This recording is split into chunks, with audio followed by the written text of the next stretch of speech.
The sleek alien ship glided into Earth's orbit like a silver needle threading the black fabric of space. Inside the United Earth Defense Force headquarters, Admiral Davis paced back and forth, his weathered face tight with concern. This was humanity's first official contact with the Galactic Confederation after years of distant observations and careful signal exchanges. "Are we ready for this?" he asked, not really expecting an answer from his staff. Captain Reed stood at attention nearby. "As ready as we'll ever be, sir. The welcome committee is prepared, and security protocols are in place." Davis nodded. Humanity had only unified its governments 50 years ago, after centuries of wars that nearly destroyed their planet. Now they were about to meet beings who had been traveling between stars while humans were still figuring out how to make fire. The alien delegation landed at the specially built First Contact facility outside of New Geneva. Ambassador Krell of the Arcturian Empire led the group of 6 different alien species. The Arcturians, it seemed, were the dominant power in the Confederation, standing nearly 7 feet tall with smooth blue skin and 4 arms that moved with fluid grace. "Welcome to Earth," Admiral Davis said, extending his hand in the human greeting custom. "We are honored by your presence." Ambassador Krell tilted his large head, compound eyes reflecting the lights of the room in dazzling patterns. "The Confederation extends its greetings to humanity. Your species has been observed for some time, and we have decided you are ready to join the greater galactic community." The translator devices worked perfectly, but something about Krell's tone made Davis uneasy. It was almost condescending. "We look forward to learning from you," Davis replied carefully. The meeting proceeded with formal introductions. Each alien delegate performed their cultural greeting, some simple, others complex. When it was Krell's turn to perform the traditional Arcturian greeting to the human hosts, he raised all 4 of his arms and spread his clawed fingers wide, stepping quickly toward Captain Reed. Reed, a veteran of 3 regional conflicts before Earth's unification, reacted on instinct. The sudden movement of clawed hands toward his face triggered 20 years of combat training. He stepped back, grabbed one of Krell's wrists, and twisted it away in a defensive maneuver. The room fell silent. Ambassador Krell froze, his blue skin darkening to an almost purple shade. The other aliens gasped or made sounds that the translation devices didn't even attempt to interpret. "What have you done?" hissed a small, reptilian delegate from the back of the group. Davis moved quickly. "Please accept our apologies for the misunderstanding." Captain Reed was simply, "There is no misunderstanding," Krell interrupted, his voice now cold and formal. "According to the ancient compact that has governed interspecies relations for 12,000 years, physical interference with a diplomatic greeting ceremony constitutes a formal declaration of hostile intent." "That's absurd," Reed said. "I was just." "The human has spoken," Krell announced to his delegation. "They do not deny their action." Admiral Davis stepped forward. "Ambassador, surely we can discuss this. We meant no offense. Offense is not relevant. Action is what matters in galactic law." Krell straightened to his full height. "Congratulations, humans. You have, by your actions here today, formally declared war on the Arcturian Empire, and by extension, the Galactic Confederation." The alien delegation turned as one and began walking back toward their ship. "This must be a joke," Davis called after them, breaking protocol in his desperation. "We've only just met." Ambassador Krell paused at the door and looked back. "We have studied your broadcasts. We know of your jokes. This is not one. Prepare your defenses, humans. The Confederation has not lost a war in 8,000 years." After they left, Captain Reed turned to Admiral Davis, his face pale. "Sir, I'm sorry. I didn't mean to." "It's not your fault," Davis said, already reaching for his communication device. "We need to alert all Earth governments immediately. It seems our first step into the galactic community will be through a battlefield." Outside, the alien ship rose silently into the sky, its message of war delivered to a species that, unknown to them, had spent its entire existence perfecting the art of conflict. The Grand Hall of the Confederation Council buzzed with excited chatter. Representatives from over 200 species sat in rising tiers around a central speaking platform. News of the incident with the humans had spread quickly through the galaxy. Intelligence Officer Vex moved through the crowd, his thin gray body easily slipping between the larger delegates. He carried a datapad containing his preliminary report on humanity. The Arcturian High Command had ordered a full assessment of this new enemy, though most considered it a minor issue at best. Officer Vex called out a booming voice. General Crado, the military head of the Arcturian forces, waved him over with one of his 4 arms. I hope you bring good news about these humans. Vex bowed slightly. I have completed the initial assessment, General. They are a primitive species, only recently achieving basic space travel within their own system. The general laughed, a rumbling sound that made nearby delegates turn. So we face children playing with toys. This will be a simple matter then. There are some concerning patterns in their history, came a soft voice from behind Vex. Mira, a junior analyst with bright green markings on her face, stepped forward hesitantly. She was new to the intelligence service, but her pattern recognition abilities had caught Vex's attention. Speak, Junior, Vex permitted, though he was annoyed at her interruption. Their war records show unusual adaptability. Mira said, her voice gaining strength. Most species develop weapons in predictable patterns over thousands of years. Humans have gone from simple metal weapons to atomic bombs in less than 1,000 years. General Credo waved dismissively. Fast development only shows their instability.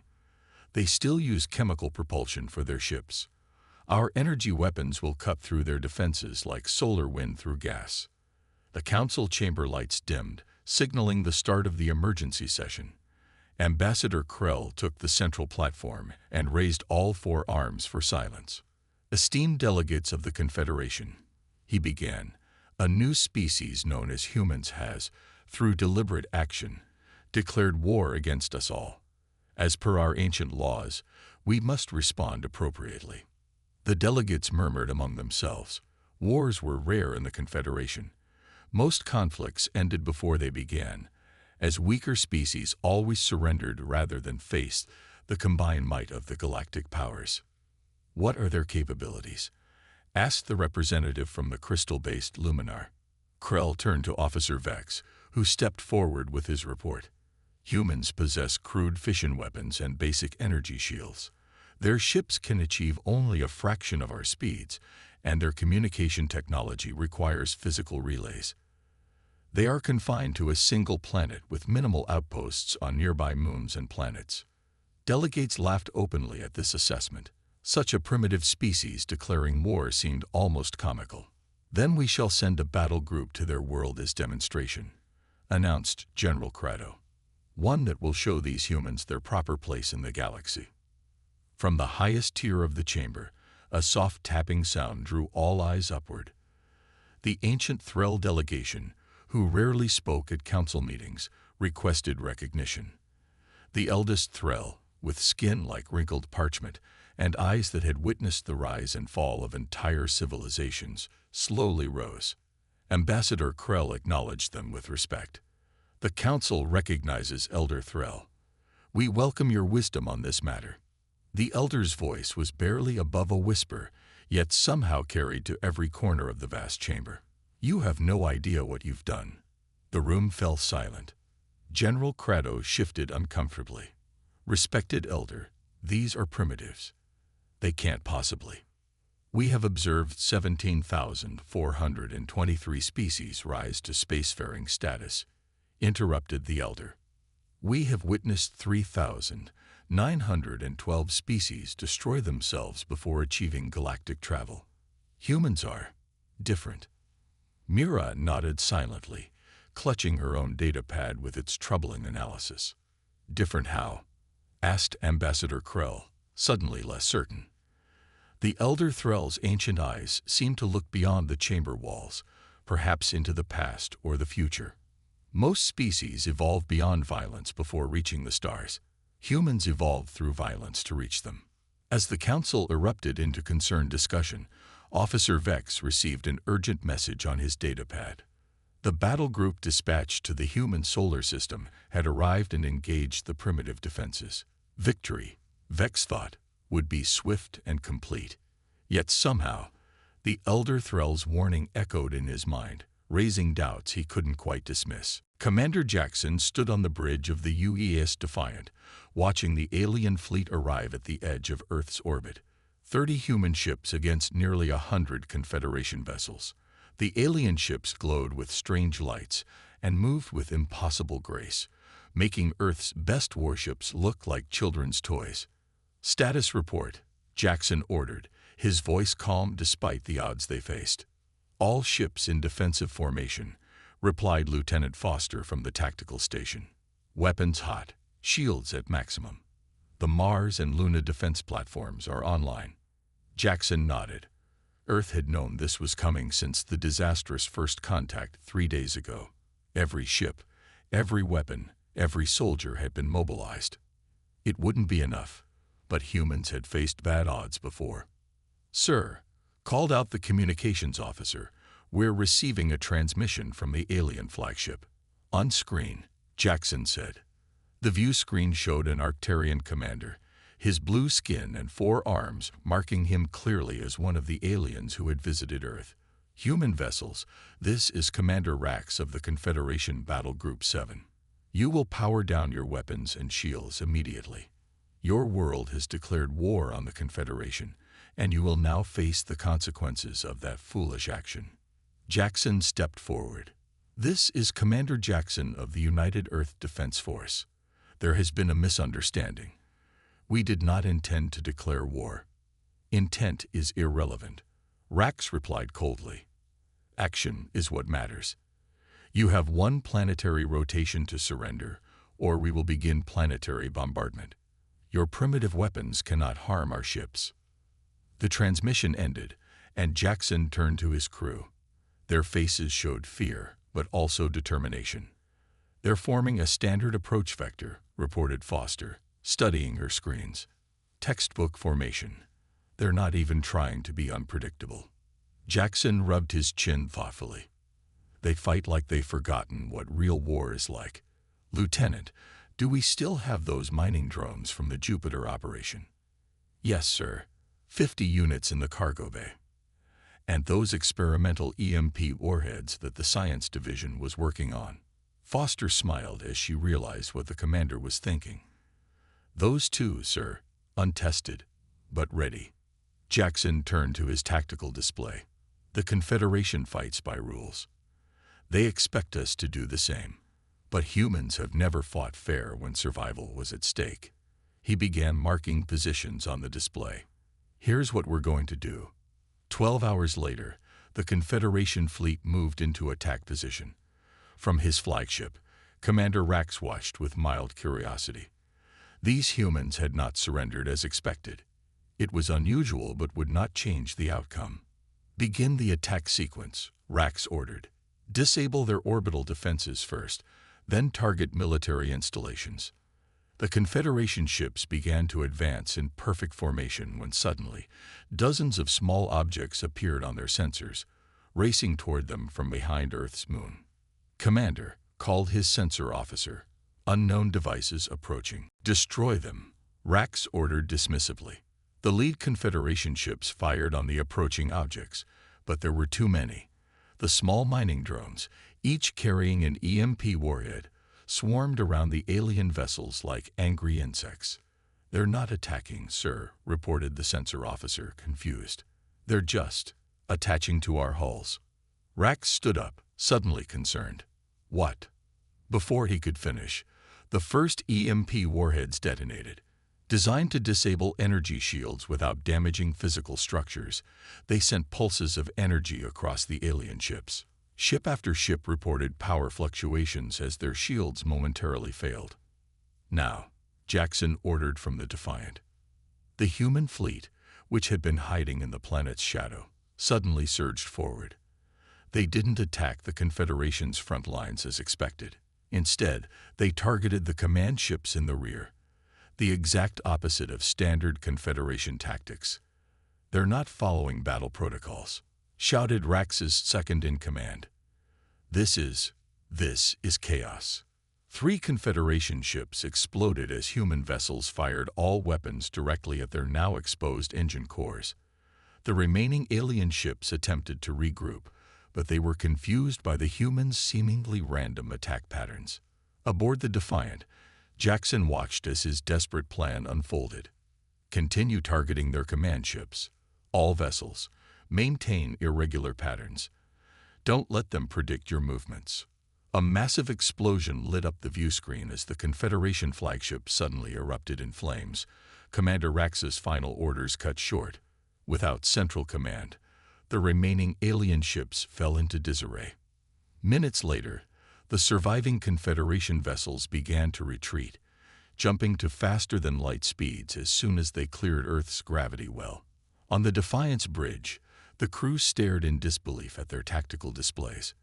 They had won. Somehow, against all odds, they had won.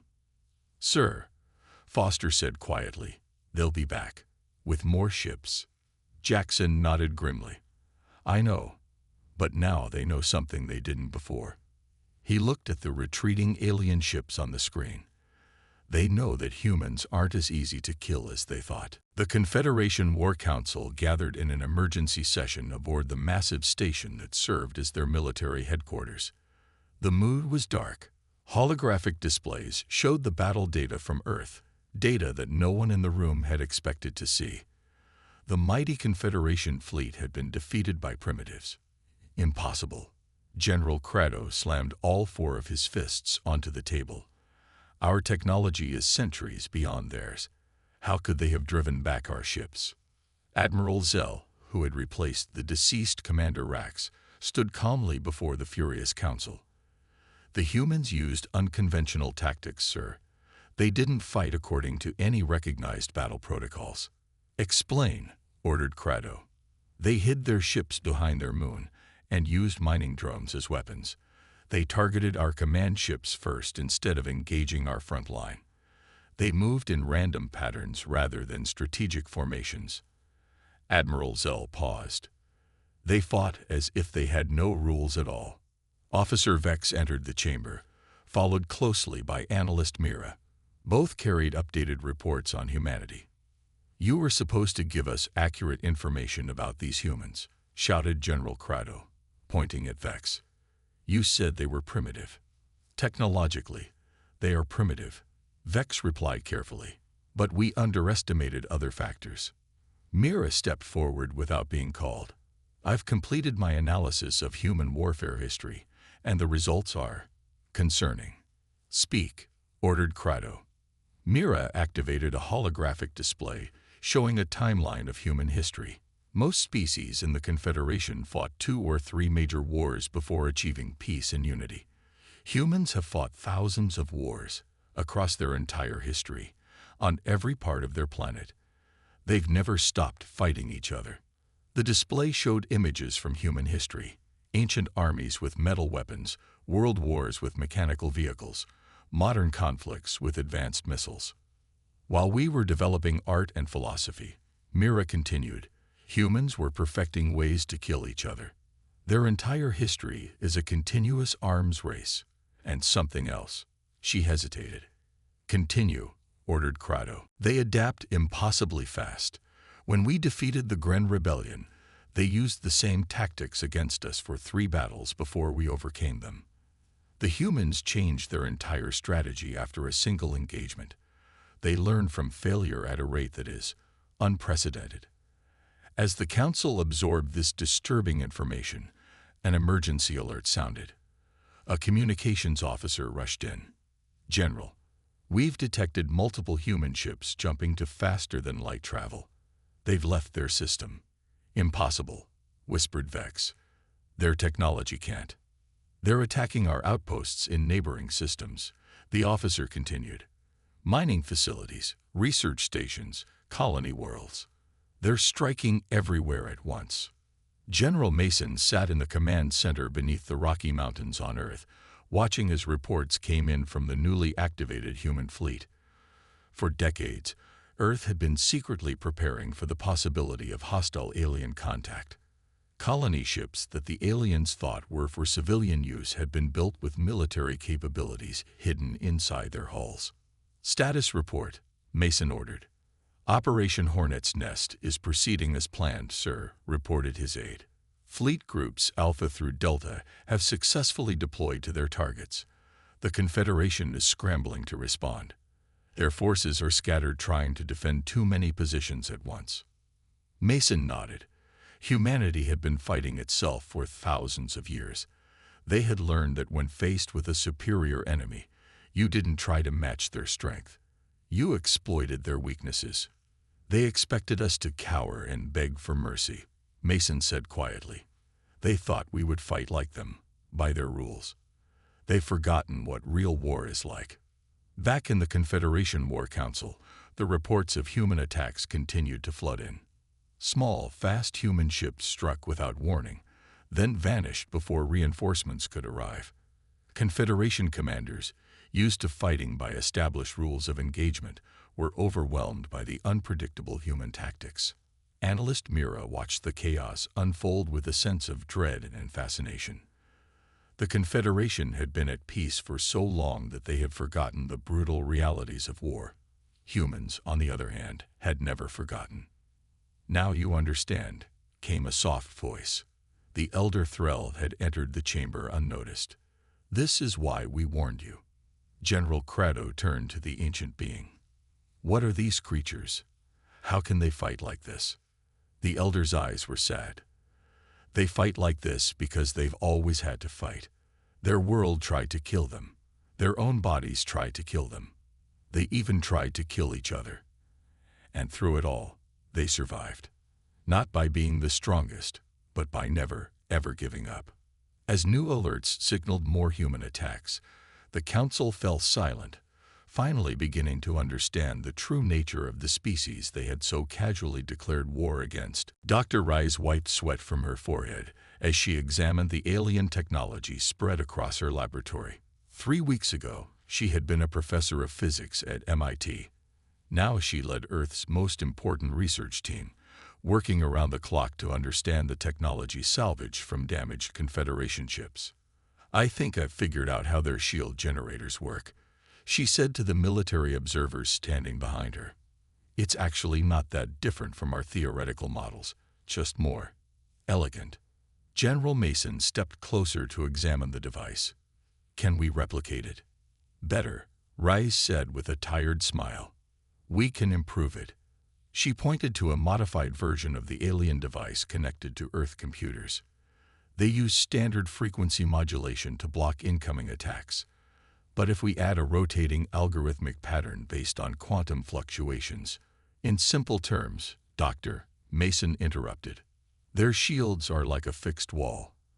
Our version will be like a wall that constantly changes position and thickness, making it much harder to break through." Mason nodded, impressed. "How soon can we deploy this to our ships?"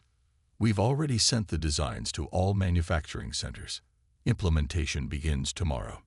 Reyes turned to another workstation where her team was examining what appeared to be an alien engine core.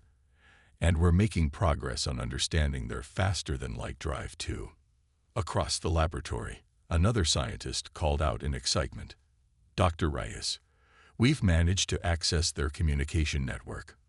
For the first time in weeks, Reyes allowed herself to feel genuine hope. Humans had always been good at taking other people's ideas and making them their own. Now they were doing the same with alien technology, and at a pace that would have shocked their enemies. In space, the human counterattack continued. Ships that had once been hidden throughout the solar system now struck at Confederation outposts across neighboring systems. The aliens, used to fighting organized battles according to ancient traditions, were utterly unprepared for humanity's guerrilla tactics. On board the UES Defiant, Commander Jackson reviewed battle reports from across the front lines. Earth ships had destroyed 17 Confederation outposts, captured valuable technology, and retreated before reinforcements could arrive. Losses had been minimal. "Sir," Lieutenant Foster reported, "long-range sensors are detecting massive energy signatures moving toward our sector of space, much larger than anything we've encountered so far." Jackson studied the data on his screen. "How many vessels?" "At least 200, sir. And they're big. Really big." Jackson felt a chill run down his spine. The Confederation was finally taking them seriously. Meanwhile, on Earth, what had once been rival nations now worked together with single-minded purpose. Old enemies shared resources and information freely. The human race, which had spent its entire history fighting itself, now united against an external threat. In the Confederation War Council, General Crado addressed his commanders with grim determination. The Elder Thrall was right.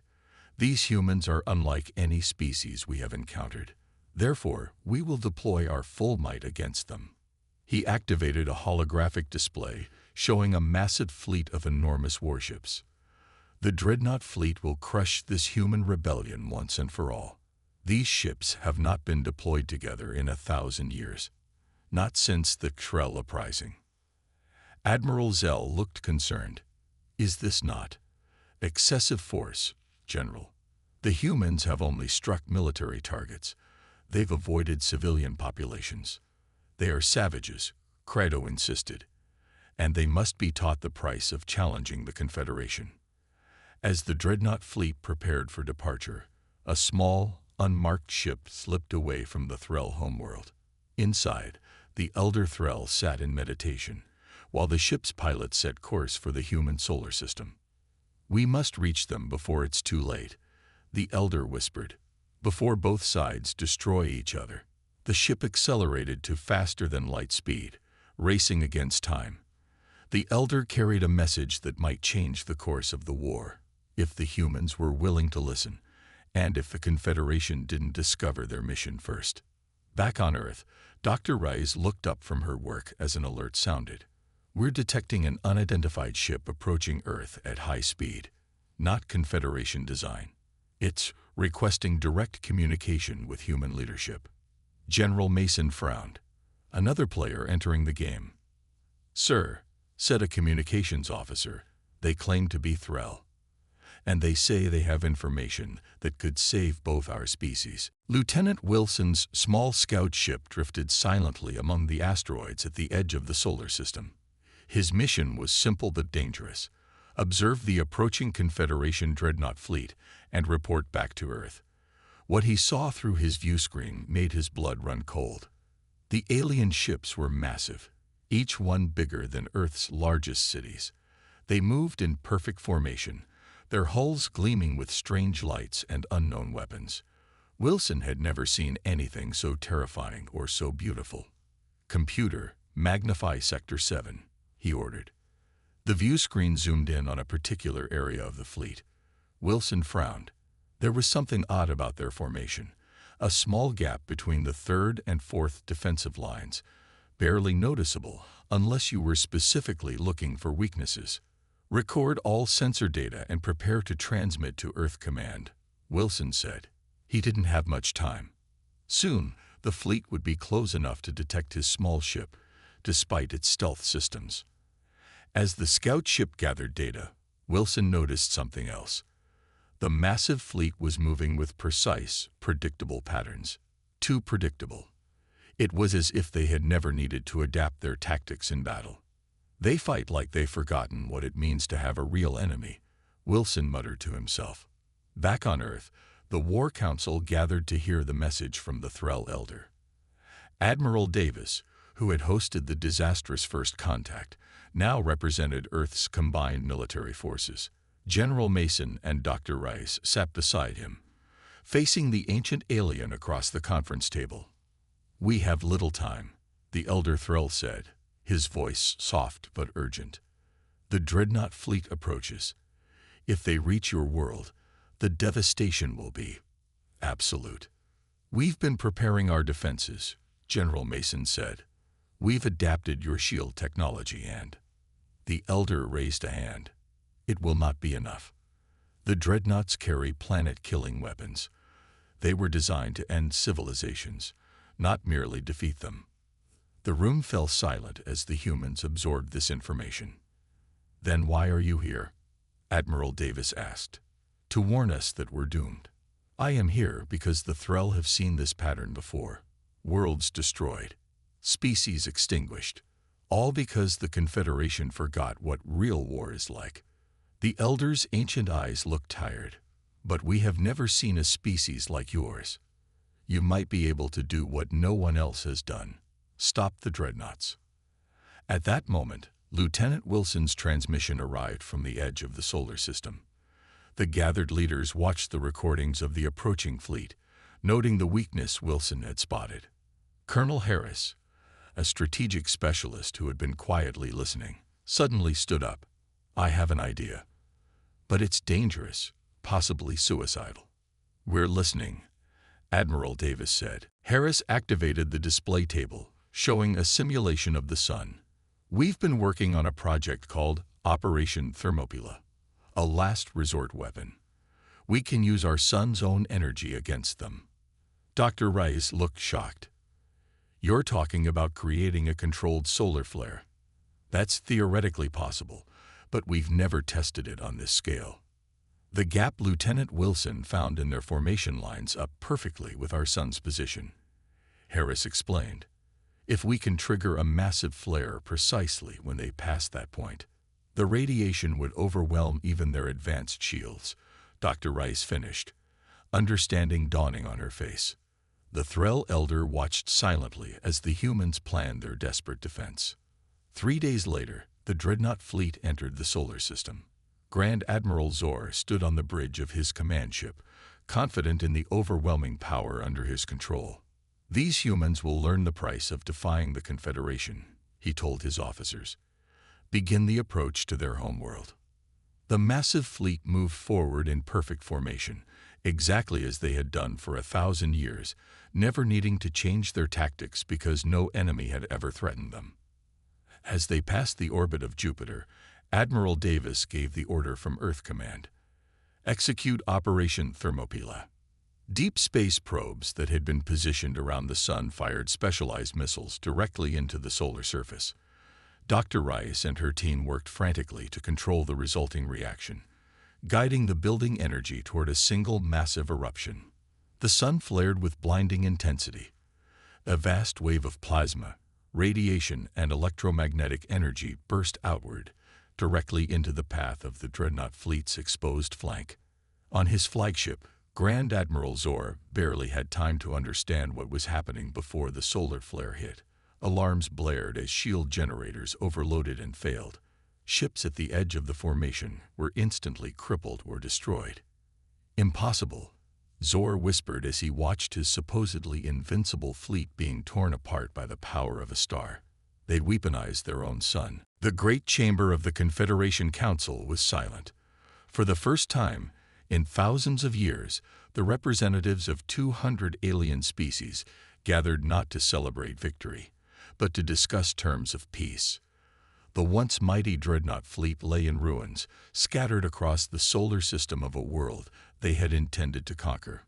More than half the ships had been destroyed or disabled by the solar flare. The rest had been picked off by human vessels as they retreated in disarray. In the center of the chamber stood Admiral Davis, representing the newly formed human Stellar Republic.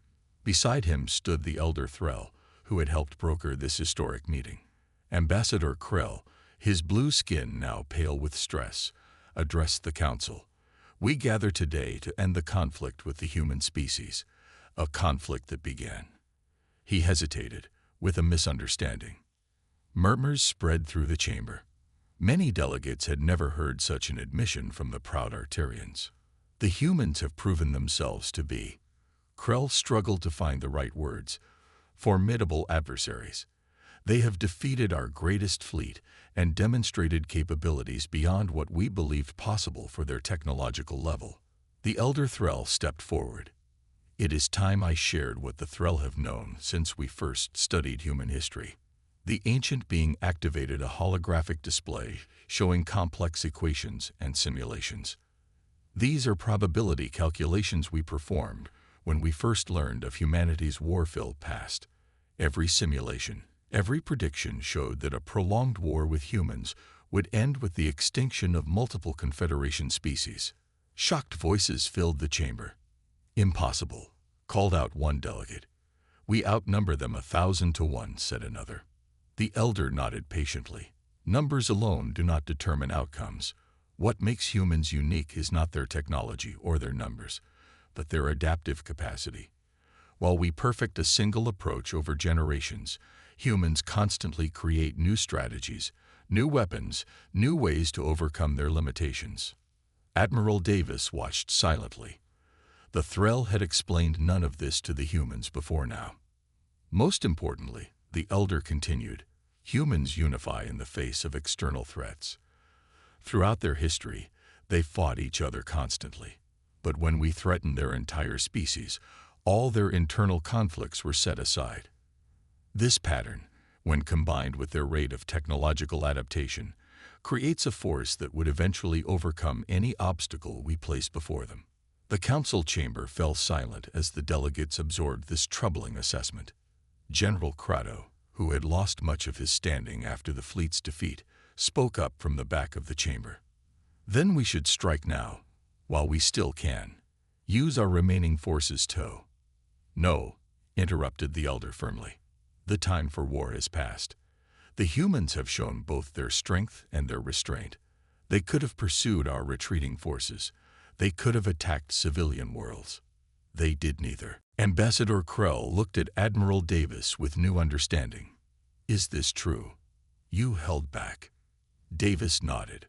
"We wanted to end the fighting, not extend it. Our goal was defense, not conquest." Krell seemed to make a decision. He stepped forward with a document in his hands. "Then let us end this war officially. The Confederation offers peace to the human Stellar Republic, with recognition of your sovereign territory and the right to join our galactic community as equals." As Davis signed the peace treaty, a side door opened and a group of human guards escorted in Grand Admiral Zor, the Confederation commander who had been captured when his flagship was disabled by the solar flare. Zor approached Admiral Davis after the signing ceremony. Despite his defeat, the alien admiral carried himself with dignity. "There is something I must know," Zor said quietly. "How did your species become so formidable at warfare? Your world is but one planet, isolated on the edge of the galaxy." Davis considered the question carefully before answering. "On Earth, survival never came easy. We had to fight everything. The elements, predators, disease, even each other. Every step of our evolution was a battle." Zor nodded slowly, beginning to understand. "We didn't become warriors because we wanted to," Davis continued. "We became warriors because we had to. And now that we know what's out there, we'll never stop being ready." As the delegates dispersed and the peace treaty was filed in the Confederation archives, a new classification was added to the official record for the planet Earth. Approach with caution. Home of the most lethal species in the galaxy. In the years that followed, the galaxy changed. Human innovation spread throughout Confederation space. Ideas and strategies that had been static for millennia began to evolve and improve. The human capacity for adaptation, once feared, became a valuable resource as they joined peaceful scientific and cultural exchanges. And throughout the galaxy, a new saying emerged among spacefaring species: "Make friends with humans, because you really, really don't want them as enemies."